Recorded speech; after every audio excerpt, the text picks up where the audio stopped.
यकम मुहर्रमुल हराम अमीरुल मोमिनीन फ़ारूक़ आज़म उमर इब्न ख़त्ताब रज़ी अल्लाह ताला अन्हु का यौम शहादत है।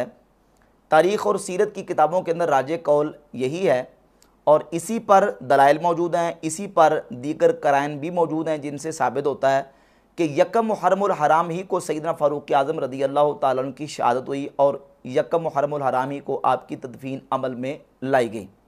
मिर्ज़ा जलमी पहले भी खिलाफ वाक़या बातें कर चुका है और कभी विकीपीडिया का सहारा लेता है और कभी ज़ईफ़ और वहमी किस्म के अक़वाल पेश करके ये साबित करने की कोशिश करता है कि 26 ज़ुल्हज्जा ही को हज़रत उमर रज़ी अल्लाह तआला की शहादत हुई है। ये यकम मुहर्रम को आपका यौम शहादत मनाने वाले ये नासबी हैं और यहाँ तक कहता कि ये वाक़या करबला को डाइल्यूट करने के लिए ये सारा कुछ कर रहे हैं। 26 ज़ुल्हिज्जा को हुई है। इवन आप गूगल में सर्च करें, गूगल में विकीपीडिया ने जो पेज बनाया हुआ है जो सुन्नियों ने बनाया है उसमें भी 26 ज़ुल्हिज्जा लिखा हुई है। 26 ज़ुल्हिज्जा 23 हिजरी, ये कहते हैं यकम मुहर्रम 24 हिजरी बनता है। तो जरा सब्र करो, आगे चल। जहां तक विकीपीडिया का ताल्लुक है, विकीपीडिया ने तो मिर्ज़ा जलमी को इस सिलसिला में जो है वो खामोश करवा दिया है और विकीपीडिया ने मिर्ज़ा जलमी की सारी उम्मीदों पर पानी फेर दिया है और मिर्ज़ा जलमी से मुंह मोड़ लिया है, क्योंकि विकीपीडिया में तारीख तब्दील हो चुकी है। उसमें भी हज़रत उमर रज़ी अल्लाह तआला की यौम शहादत वो यकम मुहर्रमुल हराम तारीख लिख दी गई है। हमारे मुहद्दिसीन मुनसिफ मिजाज थे, उन्होंने कोई चीज उम्मत से नहीं छुपाई। अगर उन्होंने मामलात को डाइल्यूट करना होता ना तो ये जो इंडिया पाकिस्तान के अंदर ये नई बिदत 30-40 साल से जो शुरू हुई है कि यकम मुहर्रम को हजरत उमर की शहादत का दिन डिक्लेयर कर दिया है, तो हमारे मुहद्दिसीन ये काम करके जाते हैं। उन्होंने तो कोई ऐसी हरकत नहीं की। आप अहले सुन्नत की मेन 3 किताबें हैं सहाबा कराम के हालात के ऊपर, इनसे बड़ी कोई और किताबें नहीं। नंबर 1 अल इस्तियाब इमाम इब्न अब्दुल बर अल मुतवफ़ा 463 हिजरी। नंबर 2 है उसुदुल गाबा इमाम इब्न असीर रहमहुल्लाह ताला अल मुतवफ़ा 630 हिजरी। 8000 सहाबा के हालात जिंदगी उसमें जमा किए उन्होंने और इसी की शरह लिखी है इब्न हजर अस्कलानी अल मुतवफ़ा 852 हिजरी। उस शरह का नाम है अल इसाबा उसुदुल गाबा की शरह और ये सारी उर्दू में आ चुकी हुई है। 8000 सहाबा का इंसाइक्लोपीडिया, उसमें आप सैयदना उमर के चैप्टर में जाएं और जाके देख लें कि सैयदना उमर की शहादत कब हुई है। 26 ज़ुल्हिज्जा को हुई। बिस्मिल्लाहिर्रहमानिर्रहीम। अस्सलाम वालेकुम। दोस्तों, आपने देखा और सुना कि हमारे मुहद्दिसीन मुनसिफ मिजाज थे, उन्होंने उम्मत से कुछ नहीं छुपाया, बिल्कुल वो मुनसिफ मिजाज थे। लेकिन ये बंदा झूठा है, अपनी बात में वजन डालने के लिए ऐसी बातें कर रहा है। इसने तो इन मुहद्दिसीन पर लानतें भेजी है, नौज़ बिल्लाह मिन ज़ालिक। हज़रत अबू हुरैरा रज़ी अल्लाह तआला अन्हु के शागिर्द हैं इमाम मोहम्मद बिन सीरीन रज़ी अल्लाह तआला अन्हु, उस पर इसने लानतें भेजी हैं। इमाम तिरमिज़ी रहमतुल्लाह अलैह के बारे में बहुत गलत ज़बान इस्तेमाल की है। इमाम बुखारी रहमतुल्लाह अलैह को कहता है कि उन्होंने हदीसें छुपाई हैं। देखिए इमाम बुखारी के बारे में क्या कह रहा है। दूसरी मिसाल सही बुखारी से किताबुत तफसीर चैप्टर में सूरतुल अहकाफ की तफसीर में इमाम बुखारी रहमतुल्लाह अलैह इंटरनेशनल नंबरिंग के मुताबिक 4827 नंबर हदीस लेके आए हैं। अब इमाम बुखारी रहमतुल्लाह अलैह बड़ी कंट्रोल्ड सी हदीस लेके आए हैं, लेकिन हदीसें छुप तो नहीं थी जानी। इब्न हजर अस्कलानी ने इंसाफ किया, ले आए।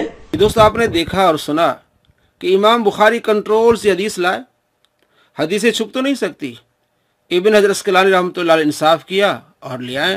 तो क्या बताना चाहा कि इमाम बुखारी रहमतुल्लाह अलैह ने हदीसें छुपाई हैं, वो खाइन थे, नौज़ बिल्लाह मिन ज़ालिक। तो आपको मालूम होगा कि ये जो बात कर रहा है ये सिर्फ अपनी बात में वजन डालने के लिए कर रहा है और कह रहा है कि उसदुल गाबा अल इस्तियाब अल इसाबा में लिखा है कि हज़रत उमर रज़ी अल्लाह तआला अन्हु की शहादत यकम मुहर्रम हराम को नहीं हुई, 26 ज़ुल्हिज्जा को हुई है और इन्होंने बिदअत शुरू की है। मैं अभी आपको दिखाता हूँ कि कितना बड़ा ये झूठ बोल रहा है। किताब आपके सामने उसदुल गाबा, इमाम इब्न असीर क्या लिखते हैं, रवा अबू बकर इब्न इस्माइल बिन मोहम्मद बिन साद अन अबी अन्हु क़ाला तोइना उमर यौमुल अरबा। इमाम इब्न असीर अपनी किताब उसदुल गाबा जिल्द नंबर 3 सफ़र नंबर 676 लिखते हैं कि हज़रत उमर रज़ी अल्लाह तआला अन्हु को ज़ख्मी किया गया बुध के दिन 26 ज़िलहज को और 23 हिजरी थी। वह दुफिना यौमल अहद और आपको दफन किया गया इतवार के दिन सुबह के वक्त हलाल मुहर्रम की पहली तारीख को और 24 हिजरी थी। आपको जख्मी किया गया 26 ज़िलहज को और बुध का दिन था 26 ज़िलहज।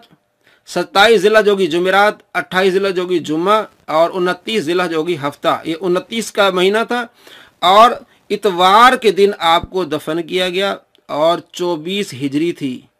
تو حضرت عمر رضی اللہ تعالیٰ عنہ اگر 26 کو شہید ہوئے تو 4 دن آپ کو رکھنے کی کیا ضرورت تھی؟ یہ ابن اسیر کہتے ہیں، اور اس نے جو بات کی ہے الاستیاب، اس میں بھی یہی لکھا ہے کہ 26 ذی الحج کو آپ کو زخمی کیا گیا ہے۔ اور اس میں ایک امام عثمان بن محمد وہ اختلاف کرتے صرف ایک، اس کے علاوہ جمہور جو محدثین فقہا وہ کہتے ہیں 26 کو آپ کو زخمی کیا گیا، یکم محرم کو آپ کو دفن کیا گیا، آپ فوت ہوئے ہیں۔ وہ آگے میں آپ کو حوالے دیتا ہوں۔ صرف عثمان بن محمد وہ کہتے ہیں کہ آپ رضی اللہ تعالیٰ عنہ جو ہے وہ 26 کو فوت ہو گئے، اور 2 دن کے بعد حضرت عثمان غنی رضی اللہ تعالیٰ عنہ بیعت لے لی۔ یہ صرف عثمان بن محمد ایک محدث ہے، اور کثیر تعداد میں جمہور محدثین کیا کہتے ہیں 26 ذی الحج کو آپ زخمی ہوئے، یکم محرم 24 ہجری کو آپ رضی اللہ تعالیٰ عنہ فوت ہوئے اور آپ کو دفن کیا گیا۔ آگے دیکھیے اس نے جو الاصابہ کا نام لیا، اس میں تو حضرت عمر رضی اللہ تعالیٰ کی شہادت کا ذکر نہیں ہے، صرف اپنی بات میں وزن ڈالنے کے لیے اس نے ایسا کہا ہے۔ دیکھیے آپ کو میں دکھاتا ہوں، یہ ہے آپ کے سامنے الاصابہ ابن حجر اسقلانی رحمۃ اللہ علیہ کی۔ آپ دیکھیں ایک لفظ بھی حضرت عمر رضی اللہ تعالیٰ کی شہادت کے بارے میں نہیں ہے۔ دوسرا پیج، یہ تیسرا پیج، کہیں بھی آپ کو نہیں ملے گا، صرف اس نے بات میں وزن ڈالنے کے لیے یہ عوام کو دھوکہ دیا۔